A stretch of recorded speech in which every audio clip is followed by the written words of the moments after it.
So good morning, everyone for California. Thank you so much for joining us today. I hope everyone is doing well and safe. I really appreciate you spending the time with us today to explore the alternative proteins topic and why some of the largest corporations, food manufacturers are focusing on alternative proteins. My name is Gabriela, and I'm program manager at Plug and Play Tech Center. I'm responsible for coordinating the acceleration program for our food and beverage vertical in Silicon Valley.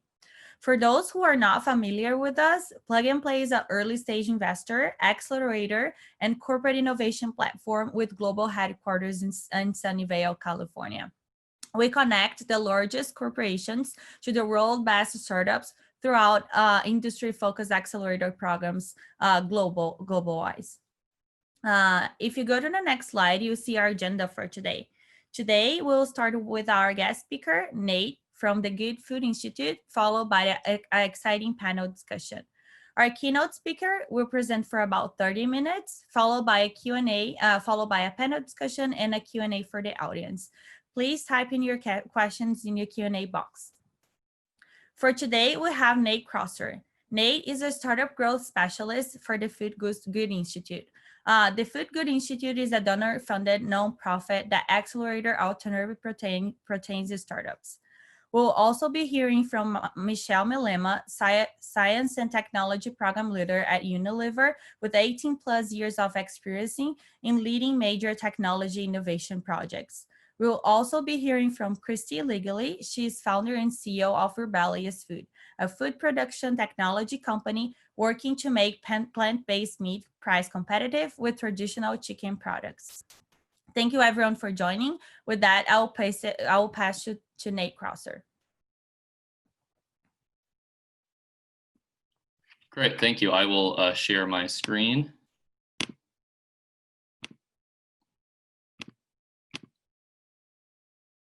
Can you see it? Yes, thank you. All right, yeah, thank you, Gabriela, and hello, everyone. It is an absolute pleasure to be speaking with you all today. And there are numerous fascinating and exciting trends in the agri-food sector, like food as medicine, microbiome, personalized nutrition, vertical farming. But I think it's clear that there's no hotter or potentially transformational area in the food sector than alternative proteins. Which is why I'm here to tee up a discussion with two world-class company builders in the space and our gracious host, Plug and Play Tech Center. So over the next 30 minutes or less, I will broadly highlight the landscape of the alternative protein industry, why it exists, key areas of innovation, and then some activities of the leading corporations in the space and opportunities to get involved. And for those not yet familiar with my organization, the Good Food Institute is a donor-funded nonprofit that is dedicated to accelerating the shift to a sustainable, healthy, and just food system. And we employ about 90 staff across 6 countries with 3 key programmatic departments. First being science and technology, where our team of PhD scientists work to advance the foundational science of alternative proteins through drafting white papers, identifying commercial and research white spaces, and funding research. Our corporate engagement team, which I'm on, builds relationships with the world's biggest food companies, meat companies, restaurants, and retailers to help them capitalize on opportunities in alternative proteins. And we also provide support to industry entrepreneurs and startups, as well as investors and financial institutions. And then finally, our policy team advocates for fair regulation of and government investment in alternative proteins. So in sum, GFI achieves its mission by acting as an accelerator for the supply side of the entire alternative proteins industry. And we do this because intensive animal agriculture is one of the most destructive forces in human history.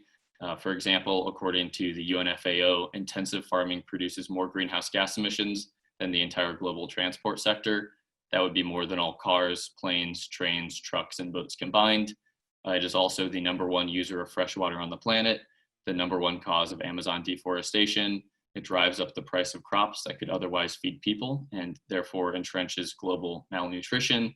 It is the #1 user of medically important antibiotics that increases the risk of antibiotic-resistant disease. It is a primary cause of zoonotic disease. And finally, its supply chain is fragile and susceptible to destruction, such as how COVID-19 has plagued meat processing facilities in the US and how African swine flu has led to a 50+% reduction in Chinese hog population. It's a lot, but people love meat, eggs, and dairy. They are delicious and they are culturally ingrained. And so the solution is to make meat, eggs, and dairy just without the animals. And this biomimicry approach is enabled by 3 foundational technology pillars, which we call alternative proteins. The first is plant-based proteins. The second is animal cell culture, also called cultivated or cell-based meat, eggs, and dairy. And then third is fermentation, which is also known as animal cell culture. And I will go slightly more in depth on all of these later, but for the purpose of this presentation, I will focus primarily on plant-based proteins. So first, it is worth noting that these categories are all complementary. We expect that companies will create blended products using plant-based, animal cell-based, and fermentation-derived ingredients. And this will reduce time to market and increase the diversity and functionality of product offerings. And then before we dive into the specific categories of alternative proteins, I think I will provide an overview of the few of the drivers that are pushing the entire alt protein industry forward. The primary cause of the growth of the alternative protein industry has been a growing consumer interest in reducing animal product consumption by mainstream consumers, which is a much larger segment than vegans and vegetarians. Beyond Meat states, for example, that 93% of their customers also buy animal-based meat. 2/3 of US consumers reported that they are reducing their consumption of at least one type of meat, with the majority of those reducing red and processed meat. However, around 1/4 are also reducing their consumption of either seafood or poultry. And although consumers are primarily driven by taste, price, and availability of products, the key drivers behind meat reduction are personal health and, to a lesser extent, environmental reasons. And generationally, it is important to note just how engaged millennials and Gen X are in the plant-based category. 30% of millennials, who are poised to become the world's largest generation, eat meat alternatives every single day. And millennials plus Gen X together drive 67% of volume sales of plant-based proteins. So as those populations grow and grow in their purchasing capacity, then the entire segment will grow. And we are seeing similar trends in other parts of the world, with the United Kingdom, Germany, and other European countries also having high levels of animal meat reduction, as well as long histories of cultural plant-based diets in India and China. So established companies are turning to alternative proteins as a cornerstone of their sustainability strategy for reasons that we discussed earlier regarding the harms of animal agriculture. And alternative proteins are also important to the bottom line and risk mitigation for businesses. The Farm Animal Investment Risk and Return Initiative, FAIR.org with 2 R's, is a global network of investors addressing ESG issues in protein supply chains, and has a great catalog of research explaining the connection between animal agriculture and business risk. And additionally, as you've seen in the news, COVID-19 is ravaging US slaughterhouses and meat processing facilities, leading to thousands of sick workers, as well as meat shortages. According to FAIR, in response to the COVID-19 pandemic, value of US meat giants plummeted 25%, as Goldman Sachs listed livestock alongside oil is one of the 2 most precarious commodities for investors next year. So there's strong incentive to diversify for both ESG and financial reasons. And then outside of risks inherent to animal agriculture, like human and animal disease, all proteins are also just more efficient than animal-based products. So rather than relying on the just-in-time supply chain and manual production lines like the meat, eggs, and dairy industries rely on, alternative proteins can allow for storage of ingredients and better automation of production.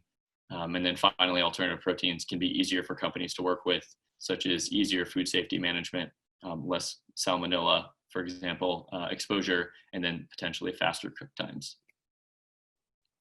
So why all of this hype and focus when veggie products have been around for decades? Well, up until recently, when consumers thought of plant-based food is this hippies and sprouts and unseasoned tofu, what we call plant-based 1.0 or veggie products. For the longest time, that was what was dominant in the market. And those products were intended for those with a vegan or vegetarian lifestyle, and they didn't always lead with taste.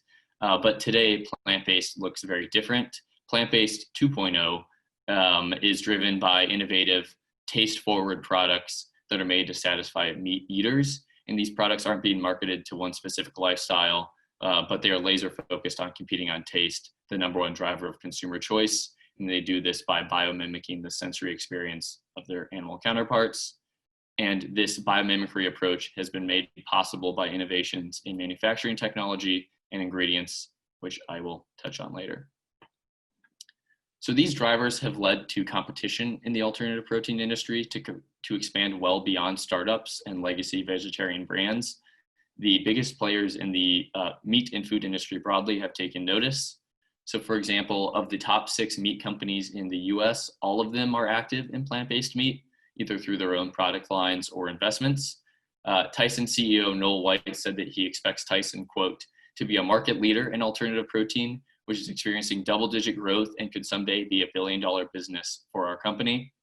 Tyson, Smithfield, JBS, Cargill, Hormel, Conagra have all developed plant-based meat and or blended products. And actually several meat companies have even gone as far to rebrand as protein companies rather than meat companies. So turning to the largest food and beverage companies in the world, actually all of the top 5 have either invested in a plant-based brand or have developed their own.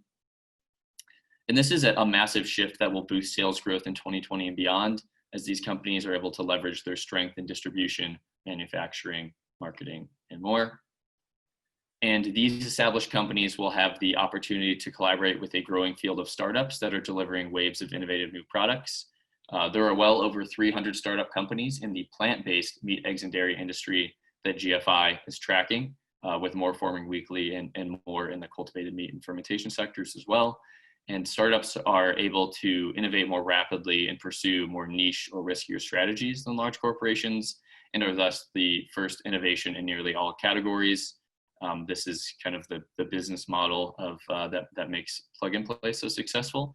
And we have seen this in plant-based milk with brands like Silk, beef burgers with companies like Impossible Foods, Beyond Meat, and Corn, which were all once startups and are now category leaders. And we are now seeing the same pattern in emerging categories like eggs, ice cream, butter, seafood, chicken, pork, lamb, other meats. So now to a deeper dive into plant-based. Plant-based proteins are the most mature category of alternative proteins, but still fairly young, at least in terms of the 2.0 wave.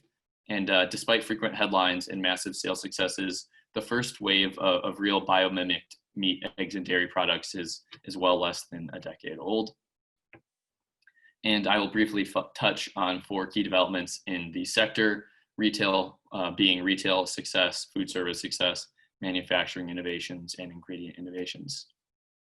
So first, we'll briefly look at US retail sales. GFI analysis of SPINS data showed that in 2019, plant-based food sales reached $5 billion in US retail alone.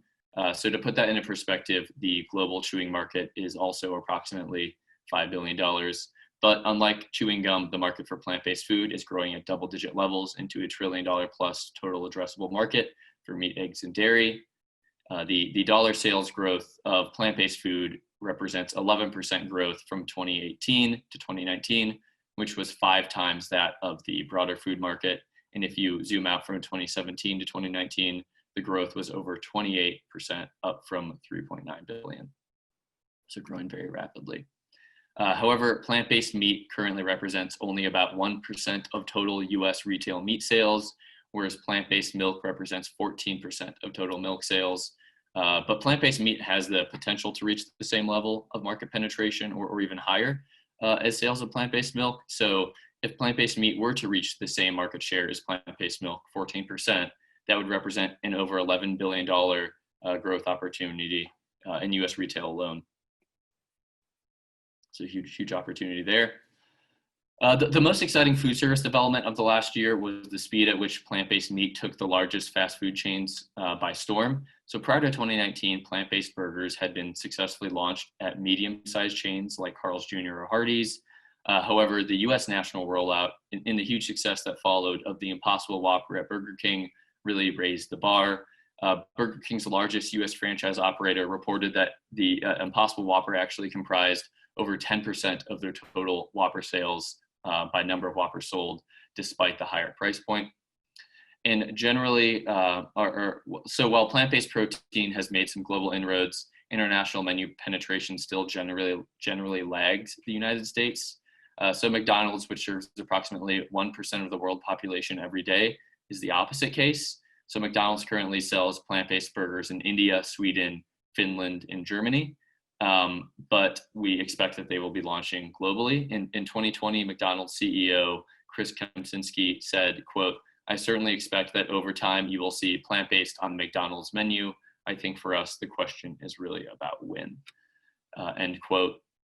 Plant-based has also gained ground in other segments beyond the burger joint, including fast casual, Asian concepts, breakfast chains, and Mexican restaurants.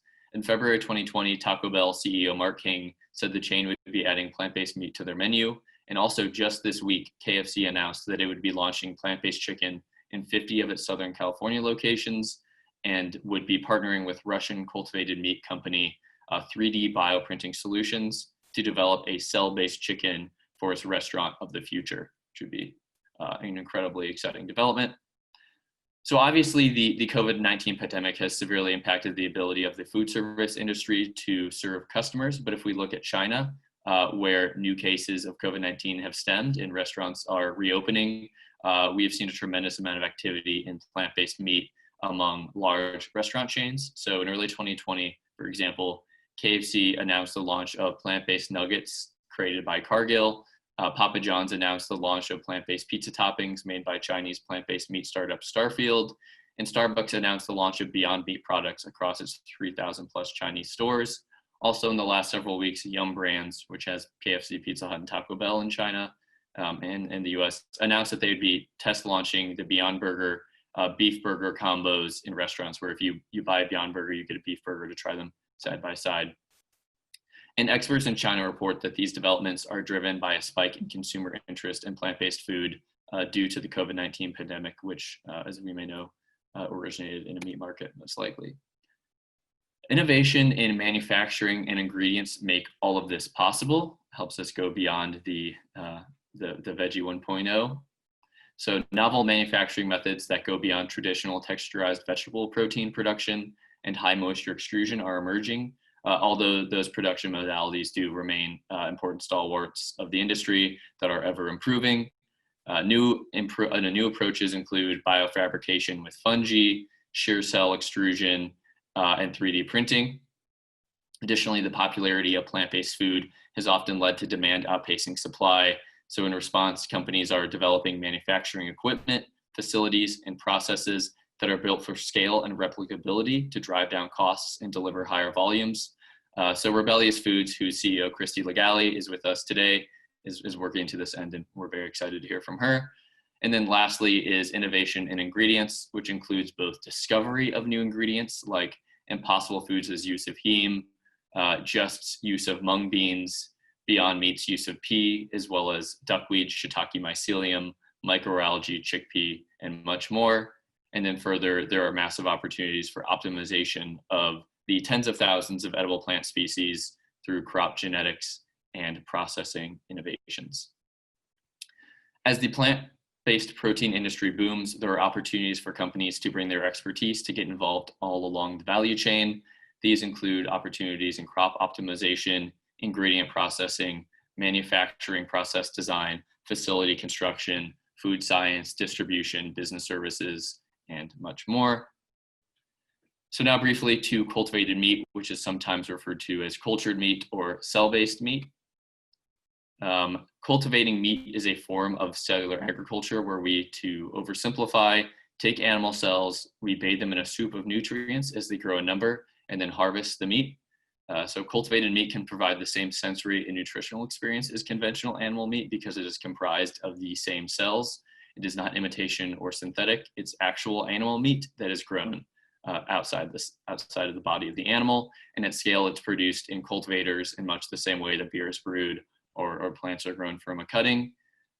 Compared to conventional beef, cultivated beef is estimated to reduce land use by more than 95%, climate change emissions by 74 to 87%, and curtail the risk of zoonotic disease, antibiotic resistance, and food contamination. So you can see why companies would be very interested to invest in this area.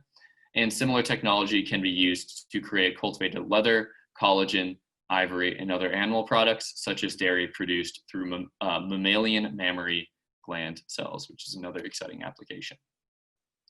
So since the first cultivated meat companies formed in 2015, the competitive landscape has nearly doubled in number of startups every year. There are now over 60 companies that appear to be primarily focused on cultivated meat production, and many more life science companies like Merck and DSM are pursuing cultivated meat as an additional business area. And the industry is rapidly growing. More than 1/3 of all cultivated meat companies were founded or left stealth mode in 2019 alone. And these cultivated meat companies now span 13 countries across 6 continents. So it's a very global movement. So most cultivated meat companies formed as vertically integrated businesses out of necessity, but there is now an exciting and burgeoning B2B ecosystem in cultivated meat. And so the greatest opportunities for companies to get involved in cultivated meat now are not necessarily starting their own cultivated meat company, but getting involved in one, cell line development. So that would be unlocking and immortalizing new animal species cell lines that can be cultivated. Second would be developing cell culture media, which is the largest cost driver of production. And we already have those technologies for biotech applications in tissue and tissue engineering, for example, but we just need to bring those costs down. Third is bioprocessing. So that would be design of bioreactors and the entire process design, including facilities. And then fourth would be innovation and scaffolding to impart 3D structure to cultivated meats. So maybe decellularized plants or nanotubes. There's lots of different approaches that you can take to scaffolding. And then our last category is fermentation, which is another form of cellular agriculture where we use fungi, microalgae, mycelium, bacteria, and other microbes as a production platform. And fermentation has been used for many years in the food industry to produce ingredients such as enzymes, and in the biopharma industry to produce vaccines and drugs. It is now being applied to the alternative protein industry and is showing a lot of promise in 3 key areas. First would be the use of traditional fermentation to impart nutrition, taste, and texture to plant-based foods, such as how tempeh is produced from soybeans. Second would be to produce standalone protein sources in edible biomass, such as corn's use of mycoprotein, which is a single-cell fungi. And then third would be precision fermentation, which is used to produce functional ingredients for plant-based meat, eggs, and dairy with the yeast-derived heme flavorant and colorant used by Impossible Foods as the paradigm. So that kind of what makes the Impossible Burger bloody is actually produced via fermentation with yeast. And there are now 45 companies, at least, that are across the world that are dedicated to the alternative protein applications in fermentation, and another 23 companies with business lines in the space, including DuPont, Novozymes, Lallemand, many more. And fermentation is really great because it can be used to enable a whole new generation of proteins, fats, and other functional ingredients that will enable biomimicked whole cut meats, egg replacements, animal-free dairy, proteins, fats, seafood products, and much more. And then just briefly going back to the spectrum I showed earlier, you can see where products from microbial fermentation may play a role along the entire alternative protein spectrum, including enzymes to improve functionality, ingredients to improve sensory characteristics of plant-based proteins, growth factors for cultivated meat, and 100% fermentation-derived ingredients to replace animal-based versions. So one of the most striking opportunities in fermentation is the potential to convert agricultural and industrial byproducts into high-value human-grade proteins. So it's really great because you can really see all of the core pillars of alternative protein products working together to deliver ever-improving products in terms of taste, price, sustainability, availability, shelf stability, etc. So lastly, to investments, which I will just touch on briefly here. Venture capital investment across all alternative protein categories has grown rapidly over the last decade. In fact, over tripled in the last 3 years. In the first half of 2020 alone, the amount of funding substantially surpassed all of 2019, eclipsing $1 billion into alternative protein companies for the very first time. So despite this growth, much more investment is needed if we're going to transform this industry, and the amount is relatively small compared to other industries. So for example, per PitchBook, over $2.65 billion in venture capital was invested in US cannabis alone, US cannabis companies alone in 2019. So that would be 2.5 times the amount of the entire alt protein industry. So if you're looking to still get involved, you can get in very early in terms of where an investment and enter a very large market. So the investor base, although relatively small, is so compared to, there's about 600 to 800 institutional investors that I estimate that have invested in alternative protein companies. But if we compare that to 5,800 investors in ag tech and 3,500 in food tech, you can see that it is very small, but it is also a mighty and growing group that boasts some of the world's brightest minds, largest companies, best investors, and governments. So investors in alternative protein companies include, among many others, Bill Gates, Richard Branson, Sergey Brin, Jeff Bezos, Y Combinator, SOSV, Viking Global, Temasek, Kleiner Perkins, Khosla Ventures, Founders Fund, Google Ventures, Goldman Sachs, dozens of celebrity angels, the US, Japan, Israel, Canada, the EU, and Singapore, as well as other governments, and food companies who have made financial investments in alternative protein companies include Danone, Kellogg's, General Mills, Tyson, Bunge, Campbell's, Conagra, Dean Foods, Mondi Nissin, Nestle, and Unilever, among others. And I will end by saying that the pioneering innovators in the alternative protein industry have really jump-started a virtuous cycle of product innovation, consumer acquisition, investment in skilled production, and we are now seeing an incredible number of scientists, entrepreneurs, and corporations developing innovative plant-based ingredients, production methods, and marketing strategies. And GFI expects that the previously unimaginable amount of support behind and success of alternative proteins will actually only accelerate in the years to come. But despite this high degree of activity, it's important to remember that we are at the very beginning of a fundamental shift in the food industry. So just as vehicles replaced horses for transportation and kerosene and electricity replaced whale oil for lighting, alternative proteins are going to replace animals as meat, egg, and dairy producing biomachines, and along the way transform the $1.7 trillion animal agriculture industry. This is a natural progression that we've seen many times before in many other technology categories. And companies like Rebellyous Foods and the Vegetarian Butcher are helping lead the way. And I will yield the floor to this fantastic group for this panel. But very briefly, we'll say you can visit gfi.org to dive into our catalog of free resources, including our State of the Industry reports, which talk about some of these developments in more depth, and you can access at gfi.org/industry. And obviously feel free to reach out to me if I can help your company get more involved in this space. Thanks so much, and my email's right there. We'll end my screen share. Thank you so much, Nate. That was a great presentation. For now, we'll start our panel discussion.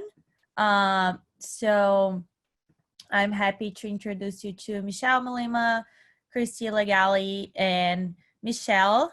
She's our venturist here at Plug and Play, and she'll be leading this discussion with us. Thank you, everyone. Thank you so much. And Nate, that was an amazing presentation. I'm super excited to have you also join for the panel discussion. And before we get started, I would love to get an introduction from Michelle from Unilever, as well as Christy from Rebellyous Foods before we get started. So maybe Michelle, if you'd like to give us all an introduction of who you are and your passion within this alternative protein space. Okay, well, my name is Michelle Malema. I've worked with Unilever for 20 years. I worked in all edible categories except ice cream, which is rather unfortunate because I like ice cream a lot. And the last two things I did, as I was responsible for the R&D, global R&D for the Ades brand. That's the soya drinks brand that we sold to Coca-Cola. And after that, I was responsible for the jelly bouillon launch in Europe, which was a big success. And 1 + 1 is 2, mixing soya proteins with the savory culinary knowledge brings you to meat alternatives. So I've been pitching that area for a long time in Unilever. And last year we bought the Vegetarian Butcher. We're a fast-moving consumer goods company that's very much focused on brands. So one thing we definitely needed was an appealing brand in this area. We have it now, and I'm currently responsible for the science and technology for the Vegetarian Butcher. I have a background in physical chemistry, by the way. Perfect. Wonderful. Thank you for joining us. And Christy, if you don't mind introducing yourself as well. Yeah. Hello, everybody. My name is Christy Legali. I'm the founder and CEO of Rebellyous Foods. At Rebellyous Foods, we make delicious, juicy, and affordable plant-based chicken products, both for the food service and for the consumer packaged goods market. We work on trying to bring down the cost and dramatically increase the quality and make plant-based meat scalable through the design and implementation and deployment of novel new production equipment that we design and develop at our facility in West Seattle. We are an active food production facility as well as an engineering company, and our goal is to make plant-based meat or plant-based chicken specifically, a cost competitive and high quality product so it can compete one-on-one with chicken products in the market. And my background is in mechanical engineering. I spent most of my career in the aerospace industry working on spacecraft and aircraft before deciding to go into the food industry and manufacturing technology for the food industry. Wonderful. I'm super excited about this panel. Maybe a little brief introduction on myself. I'm the Ventures Associate for our food vertical here at PLUGANDPLAY. So I manage a lot of the startup facing activities with deal flow, programs, and investments. So I'm super excited to be moderating this panel today. So kind of jumping into maybe our first topic, I know that Christy worked a lot in manufacturing for scalability processes in plant-based foods. Michelle is involved in the Vegetarian Butcher with a plant-based product, and Nate is an overall, knowledge base of the entire protein industry. So maybe starting off with, what are the challenges that you still see and face the protein industry, especially in the plant-based industry today? I think what Nate mentioned previously with it being still a newly formed innovative area. However, within this area, it's still one of the more mature areas in innovation. I know that COVID-19 pandemic has also shed a lot of light on the inefficiencies of our food supply chain. So has there been any changes in the plant-based protein industry as it reflects the volatility of our food supply chain? And it's like kind of the shift with other production methods like fermentation and things like that. So I don't know who wants to. You ask all three of us, right? Yes. Yeah. Shall I try and hit it off? I think one of the main challenges that we currently still see for Unilever and the Vegetarian Butcher, the brand that we bought last year, is that to convince consumers to leave their common path, the stuff that they're used to, let's call it ingrained habits. Eating meat is very much an ingrained habit. Even though we'd like them to move more quickly, consumers traditionally do not move that quickly, particularly the mass market is extremely cost conscious and taste conscious. And the ingrained path of eating meat has left us with a heritage of a need for specific sensory attributes that people crave for. And if you leave it out of their dish, they miss it dearly. So what you see in this phase of the protein transition is that people look for the same attributes in plant-based products as they see in meat. Well, that's the phase that we're in, and I think on the long run, there will be a different world where people will maybe like the intrinsic taste of plants better, and we can maybe do less processing than we currently do, maybe use less ingredients. But for now, we're in this phase of convincing people. And I think the sensory appeal and price are crucial at this point in time and will remain to be in the years to come. I can add on a little bit more there. Yeah, price certainly continues to remain a challenge. Most products are not quite price competitive with their animal counterparts yet, but lots of companies have a plan to achieve that price parity, and some of that just flows from the nascency of the industry. We just haven't had the opportunity to build up the capacity.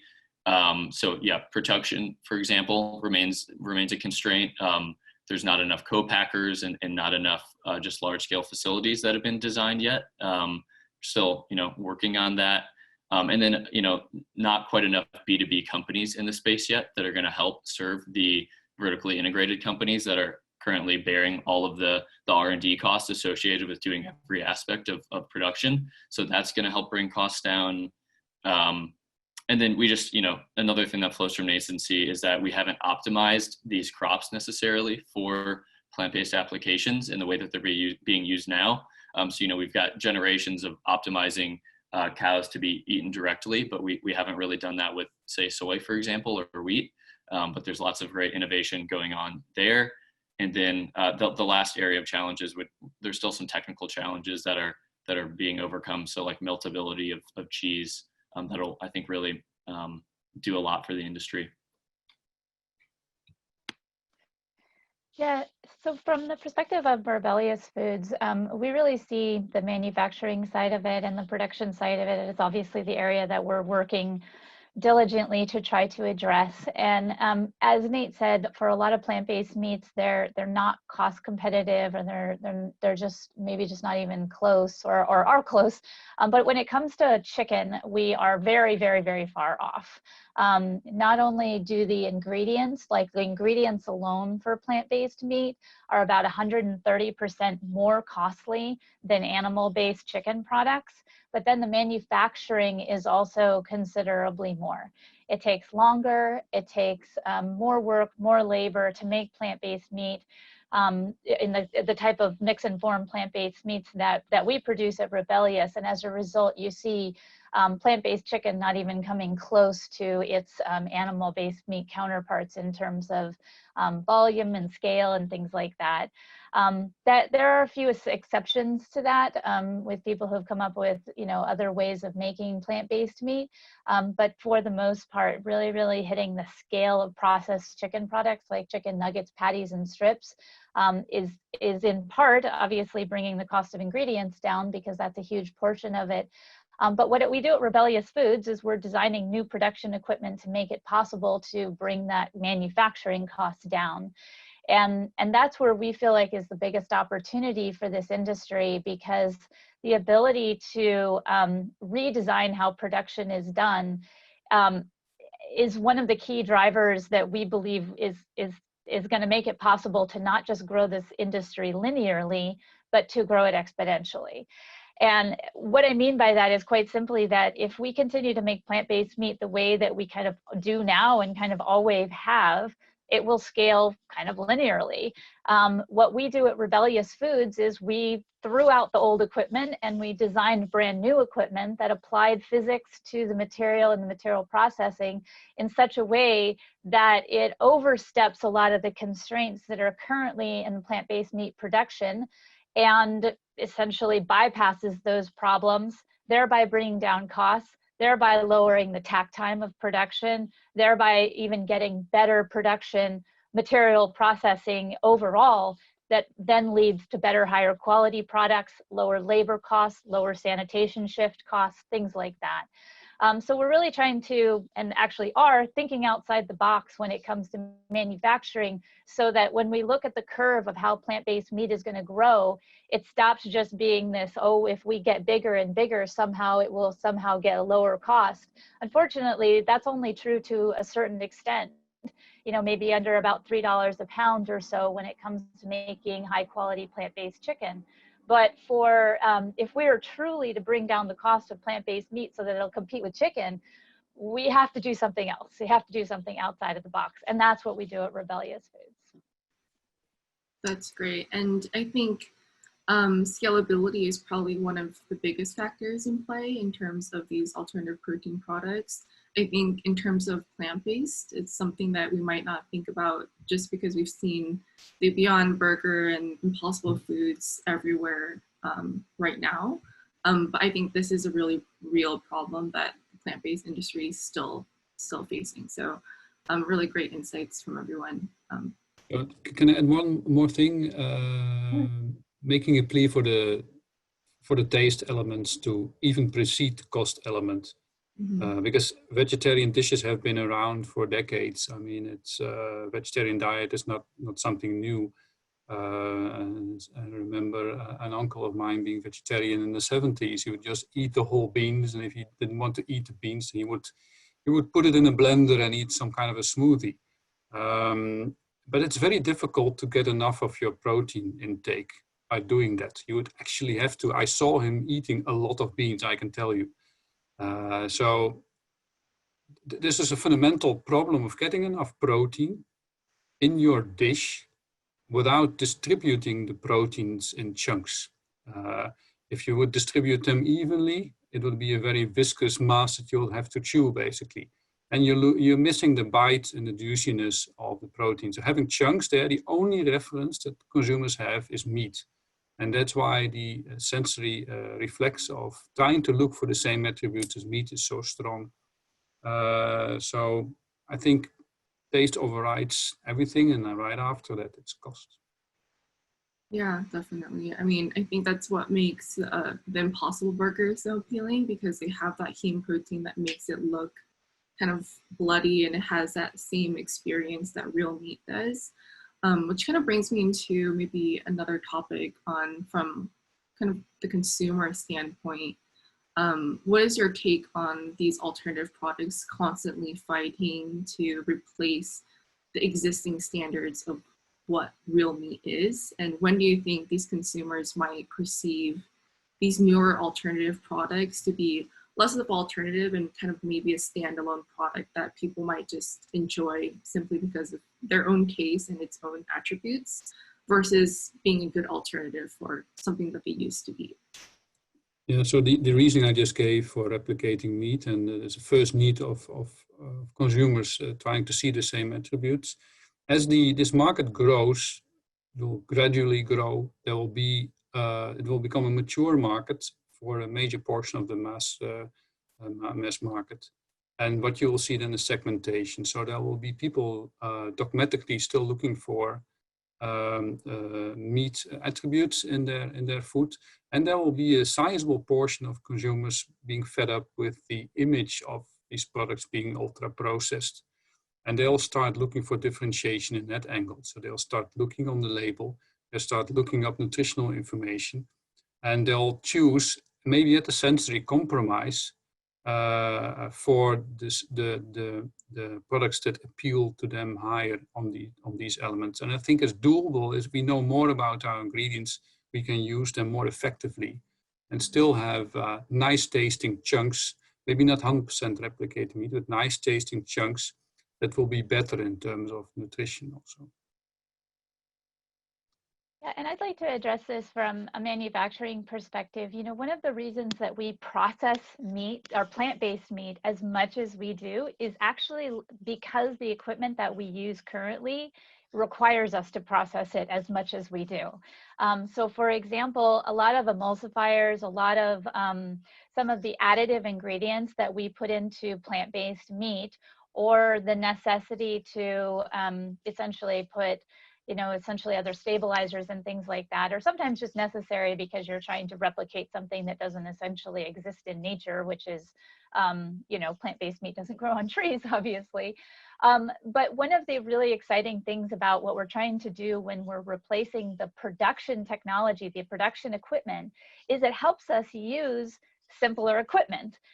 So for example, if you don't have to if you don't have to hydrate things for as long, or you properly hydrate your proteins, or you properly emulsify your oil and water, and you bring it together in just the right way, you can have fewer of the types of ingredients that people aren't okay with. And as a result, those are actually manufacturing technology solutions that support the desire to remove the types of ingredients that people are less interested in. Things like processing aids in plant-based texturized protein, and other types of things like that, where the ingredient list, if it looks a lot cleaner, if you can process the materials in a way that is kind of perfectly ideal for just the bringing together of the ingredients that you want.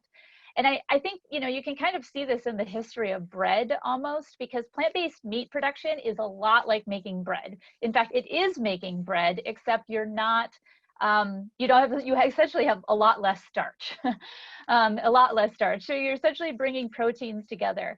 And as anybody who's ever made bread knows, if you do it carefully and you do it just the right way, you don't need all the chemicals that they put into Wonder Bread. You can still get soft, squishy, tasty, yummy bread by properly making bread versus kind of doing it in kind of the old way. Nothing against Wonder Bread, but it was something that people really rebelled against, because it had a lot of additives and ingredients and sugar and things like that people just didn't want in their bread anymore. And we started to realize that there was a lot of opportunity to just kind of make bread in the right way, as long as we were kind of doing it the right way and didn't have to kind of industrialize it using ingredients that people didn't want. So one of the things we're really, really excited about at Rebellyous is this is our, the system that we're developing right now, which we call the Mach 1, is our first generation of plant-based meat production equipment. Future generations will be able to do other really good manufacturing processing steps with fewer ingredients, less ingredients, more pure ingredients, and as a result, give consumers the texture and the flavor without the additives that they may not want. So you can get more of those clean label opportunities that a lot of consumers want. So it definitely is an ingredient opportunity, but it's also a manufacturing opportunity.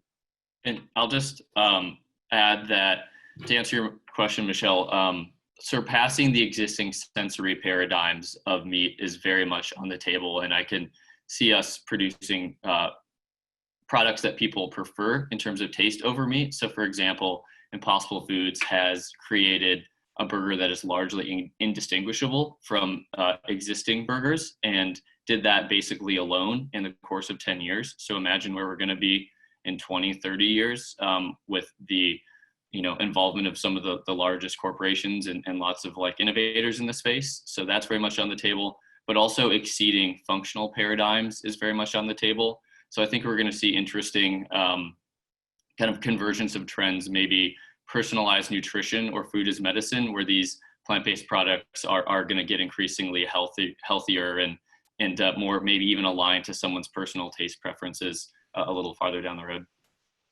Yeah, and I think that's a very interesting topic, and something that Christy mentioned as well in her response, with kind of this compromise between having these additional, stabilizers and extra flavors in order to have such an exact replication of what real meat would taste and feel like, versus the label of it. How clean is it? I know that there was quite a bit of backlash in a couple of these kind of higher tech vegan meats that I won't name names on, but they were kind of, they had a lot of backlash in terms of their resource use and the hyper processing of their products. So maybe Michelle and Nate, if you have any insights that you want to add on that, and Christy, if you wanted to add anything in addition. Yeah, so I think many of the products you currently see in the market, and it goes also for a portion of the portfolio, the vegetarian butcher, is that we are mimicking processed meat, not the base meat, so to say. And the reason being simply because that is easier. So, meat that is chopped up with added yeast extract and all the flavors, you could in a way hide better that you started off with a plant and still have a nice tasting end result. So it's not that the industry consciously chose to do it like that. because they like to do it. It's just a way to convince people to stray away from these ingrained habits that I talked about earlier. And as we progress, and I completely agree that we will be able to, at some point, if we understand more about our ingredients and the interactions that they have with each other, to work with more basic materials and do the processing milder. Actually, I would like to. I don't really like to heat the dissolved protein to 140 degrees and then push it through a freeze-thaw cycle to get the right texture. I mean, that costs a lot of energy. If I would know how to get an appealing end result for the consumer in a cheaper, more sustainable way, that would be the first thing that I would do. And I think that is going to be the steps to come, so to say. And I'm really looking forward to that. And we are already working on these types of technologies. Yeah, I don't have much to add there other than, yeah, it's important to remember, what products we're competing with here. Obviously, we're not at the point where like a burger is competing with a piece of broccoli that potentially could be in the future, but we're competing with something that's carcinogenic and diabetes causing and has high levels of cholesterol and hormones and antibiotics. And I don't know if the processing criticisms are all that fair. But certainly, I think the products are going to get better and less processed, and there's lots of really. And I'm coming back to the reference of bread. Bread is a processed food, and I think we all prefer it over eating whole grain wheat grains. So, I mean, and a nice Italian dry sausage is a processed food as well, and we all love these foods for their authenticity, and that's just a mere fact they've been around for a long time that people associated with authenticity. So in the long run, I think this problem will solve itself. It's going to be an interesting defense factor by the meat industry. I can bet on it, but we have the arguments that are very powerful there. So I'm not really worried about this element, but we do need to progress there. And anything that is not necessary on the label, we should remove it. Completely agree, especially regarding doing our best to make our labels cleaner and cleaner. And I have a really good example of that, which is that, when we talk about the pushback, so to speak, on plant-based meat as being too processed, we really are giving a lot of credence to a very small audience. The vast majority of people who eat processed animal-based meat like chicken nuggets, patties, and strips are not the ones that are complaining to us or us as a Rebellyous Foods for processed, plant-based chicken products. What they're looking for and what they see as their goal is to have better for you products. And the whole category of better for you products is this idea that we live in an imperfect world. We live in a world where we're not going to necessarily get kids to eat broccoli instead of chicken nuggets. So let's make a plant-based chicken nugget so that they get more of the plant-based protein, they get cleaner protein, they get a plant-based product that obviously doesn't have any antibiotics or hormones. And as a result, obviously it needs to be the same price for schools, but these decisions are being made at like the school level. One of the things Rebellyous does is we work closely with K-12 school districts to offer our very specialized product called the Chicken Nugget, which is a USDA child nutrition, is soon to be child nutrition certified nugget. And this product essentially is just better than the alternative. And when it comes to things like public health, climate change, things like that, you're really essentially working on trying to make incremental improvements. And the great thing about plant-based meat is for the vast majority of people who are eating processed products, this incremental improvement is a huge improvement over what they were eating. And as a result, we should really maybe put it in perspective that the vast majority of people who are really interested in buying plant-based meat, who make up the $85 billion global demand we expect in the next 10 years, are not the ones who are raising a stink about processed foods. The vast majority are looking for something that is better than the alternative, and sometimes that's the best we can do in the world, is make significantly better products, not necessarily forcing everybody to eat broccoli, as Nate said.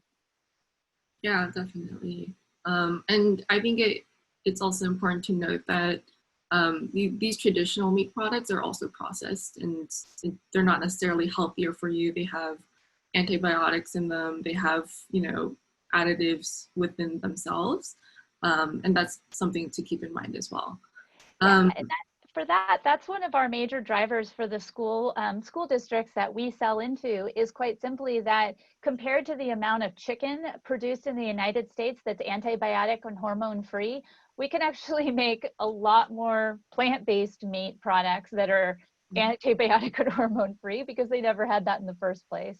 So that's a really big driver. Whereas, you know, of course, climate change, human health, animal welfare, pandemic prevention is really important to schools. For a lot of them, it's really about antibiotic avoidance. Got it. I know that we've mainly been talking about plant-based side of the alternative protein industry. I kind of wanted to touch a little bit into the more fermentation, cellular agriculture space. You know, what your thoughts are in terms of, maybe for Michelle, on the corporate perspective, if that's something that you would go into, and maybe for Christy, you know, because you're currently focusing on manufacturing methods for plant-based products, if you would ever move into manufacturing for, you know, fermentation-based or cellular agriculture-based products, where maybe bioreactors or scaffolding, these types of solutions need a lot of help as well. Yeah, so from Vegetarian Butcher Unilever perspective, we're interested in any raw material that captures the key problems that we just addressed. The first and foremost requirement is that the new technology or the new ingredients should be at least as sustainable as the benchmark. Let's put soya as the benchmark. It should come close to that, and then the price should come close to that. And we should not be moving, preferably in a direction where people get more concerns about the processing. So it should have a natural feel to it. It should be something that people understand, so to say. That would be the best solution. I hope it's out there. We're constantly scoping this area. We're watching this space. I think there's an abundance of leads currently. Lots of startups working with very exotic protein sources. So I don't think there's too little activity there. I think after a few years, it will become more clear what the winners are.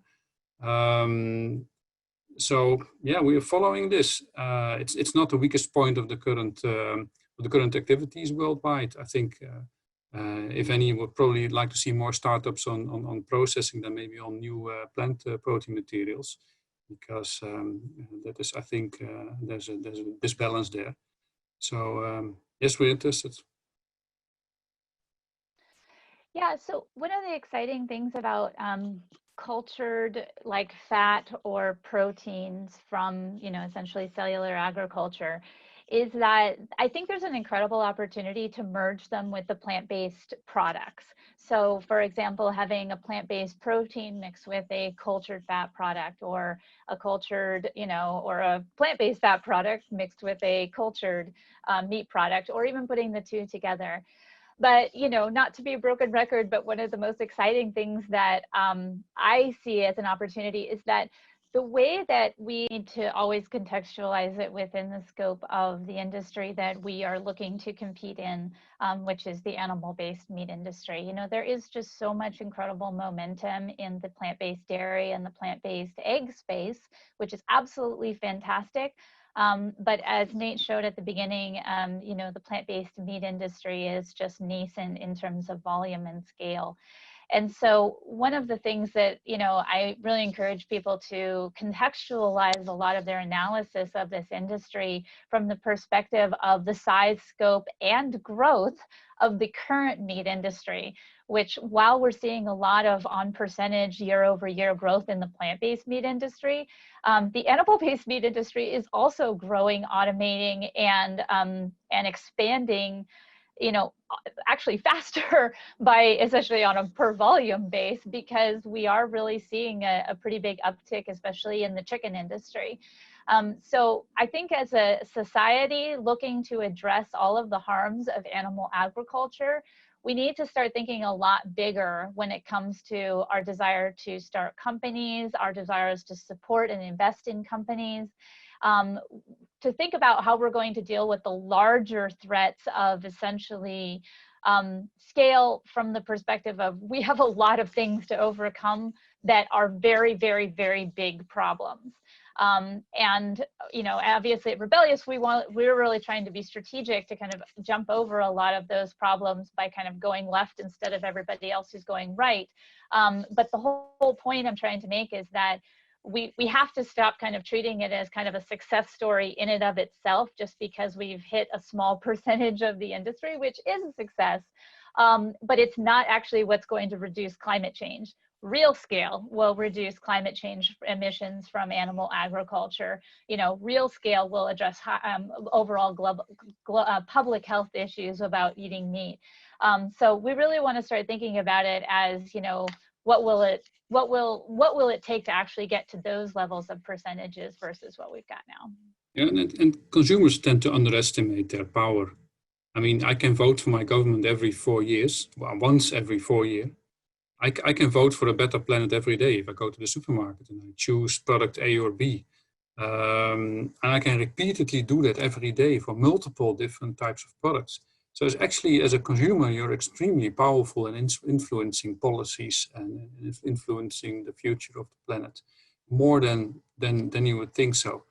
But you don't concretely see the result immediately the next day. That's why, for instance, people say I'm more concerned about my own health and the health of the planet because it's just too far away.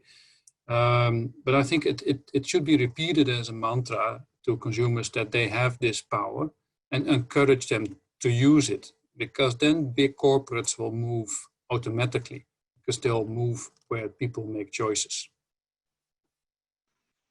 That was wonderful. I want to thank everyone again for joining us. It was super insightful to have everyone here, and I'll pass it to Gabriela with closing remarks. Thank you, everyone. I hope everyone had a productive time. To all participants, thank you for joining this webinar. And I would like to give a shout out to the panelists one more time. It was an amazing discussion, and I really enjoyed spending the time with you today. If you guys are interested in learning more about our program, or would like to stay in touch with us, please reach out to me or subscribe our newsletter. And if you have any questions, comments, or feedbacks, they're all super welcome. So thank you, everyone, and have a great day. Thanks for having us. Thank you. Thank you.